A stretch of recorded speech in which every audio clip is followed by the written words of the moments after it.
Yeah, my testimony video is a love song. I did it when I was in my university. It was directed by Elmo, and the song was actually produced by the same guy, Elmo, a guy based in Jersey. This music struck me when I was watching a movie, a love movie, and I told myself if I would want to call a girl my woman, if I want to call a girl my wife, she should be my testimony. She should be part of the reason why I grew up, why I become big, why I become more mature, and why I'm successful. Like they say, a good woman with a man makes a man successful.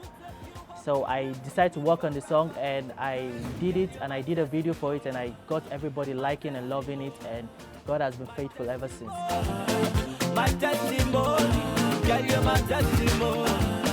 My testimony, my testimony, my testimony. You're the bone of my bone, woman of my home, my missing ribbon, love of my life. I every day you brought sunshine to my life. I every day you brought great joy to my life. Got me not gonna love any girl but you. Now you be the bae and I'm the boo. You pick up me. Yeah, I have 6 singles. I have Abuja, that was the first song I did in my university days. I did Mama, a song I did for my mother. I did my testimony after that, which was the video you just watched. I did Obianuju, it's a wedding song.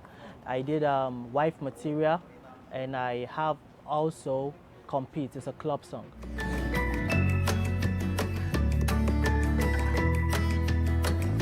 Like I said earlier, I'm an Afro hip hop artist, but I also do other music. I could do high life, I could do Afro juju music, and any kind of music I feel comfortable with doing at the particular time the inspiration comes. But I'm basically based as an Afro hip hop artist.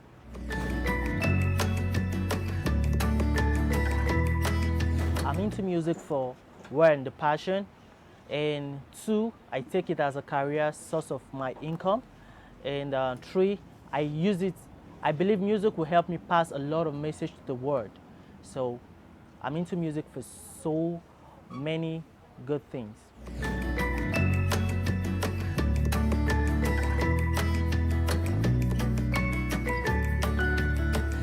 Like my video you just watched, you see the song has message.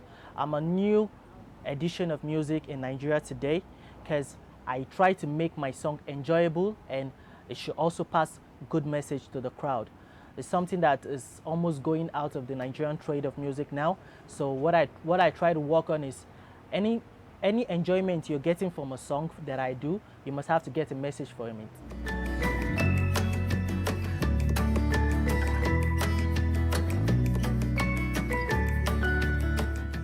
Logically, I always tell myself that I don't have fans. Everybody is a team. I always say Ben Breezy team. Keep loving the brand, keep supporting the brand, and I wouldn't let you down. We're up for 2018 and we're trying to go big. We're trying to expose ourselves to the world, and with your support and with your help, we're going to go places, we're going to go international.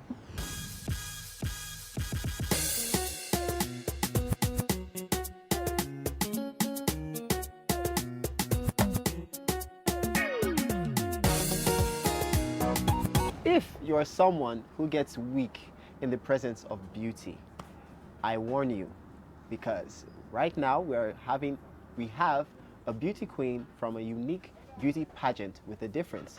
What makes it unique? What makes it different? Well, you get to find out very shortly, because we have the queen with us today. So stay right there, don't go anywhere. We have a wonderful guest for you. And here with us is the queen I mentioned earlier. You're welcome on the show. Thank you very much. Okay. So, please tell us a little bit about yourself. My name is Queen Patricia Henry, and I am Miss Philanthropy Africa 2017. I am 24 years old. I love singing, I love dancing, and I love meeting people. I love traveling as well. As Miss Philanthropy Africa, I love what I do. Do you know what I do? Well, I'll tell you a little. Miss Philanthropy Africa is all about benevolence, charity, reaching out to the poor, the less privileged, the sick, and the children.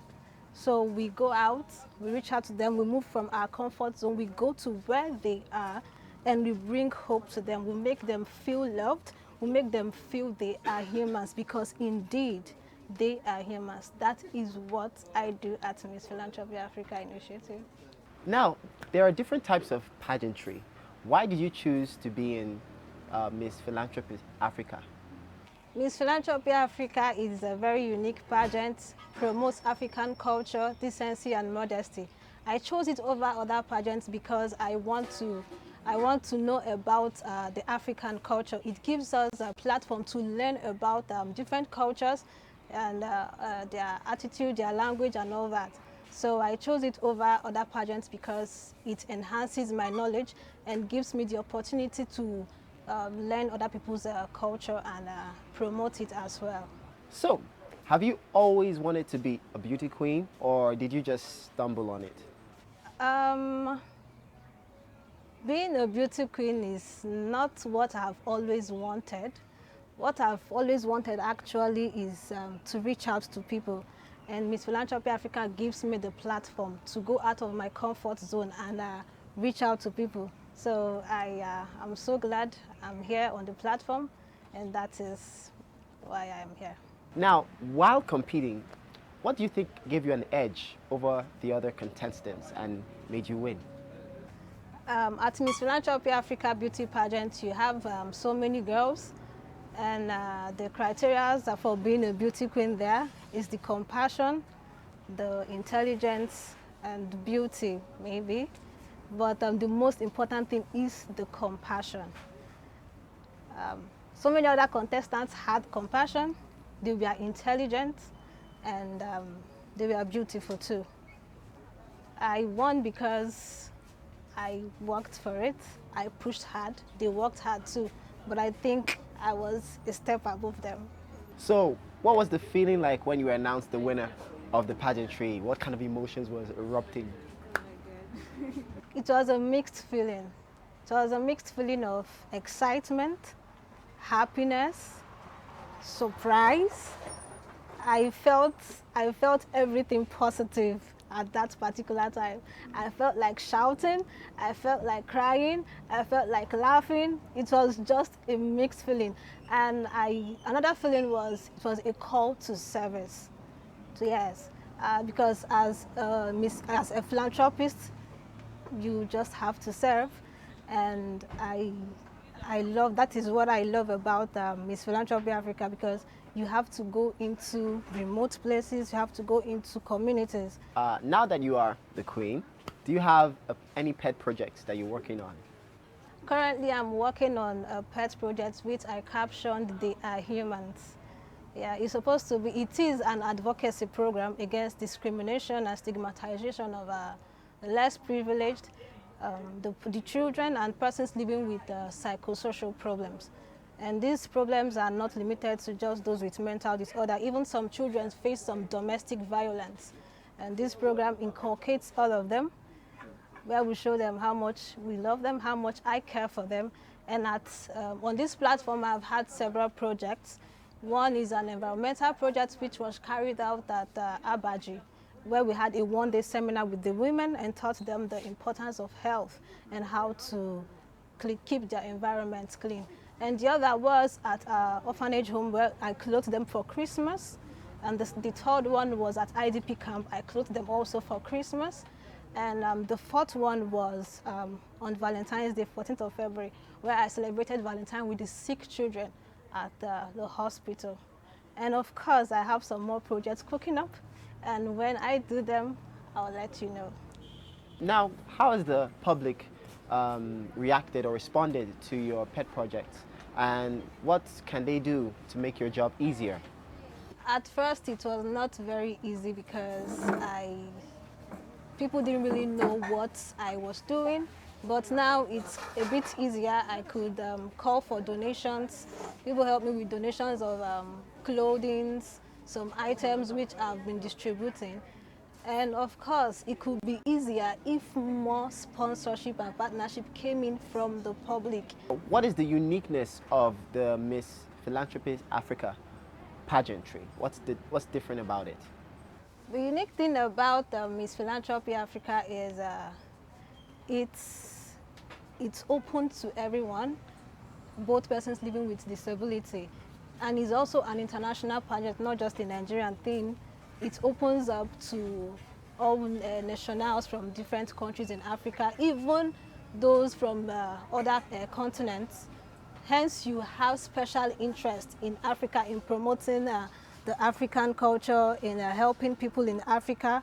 Just since you have the compassion to work in Africa, you're welcome to Miss Philanthropy Africa. And it's also, like I said earlier, it opens up to persons living with disability. And one of our beauty queens, Miss Philanthropy Central Africa, she has hearing problems. So that is the unique thing about our pageant. And after the pageant, I personally have been an advocate for inclusion of persons living with disabilities. I've been part of their programs last year when they had their International Deaf Week. I was there all through, and I've been with them all the way. I always promote their cause. And next week, I'll also be joining them for one of their programs next week. It's a 3-day program. I'll also be there. And for better expansion of Miss Philanthropy Africa, we've had dialogues with embassies, like Guinea Embassy, where we had a meeting with them to take a project there, which is still underway. And of course, when it cooks very well, you will hear about it. So we are opening up our doors to anyone and everyone who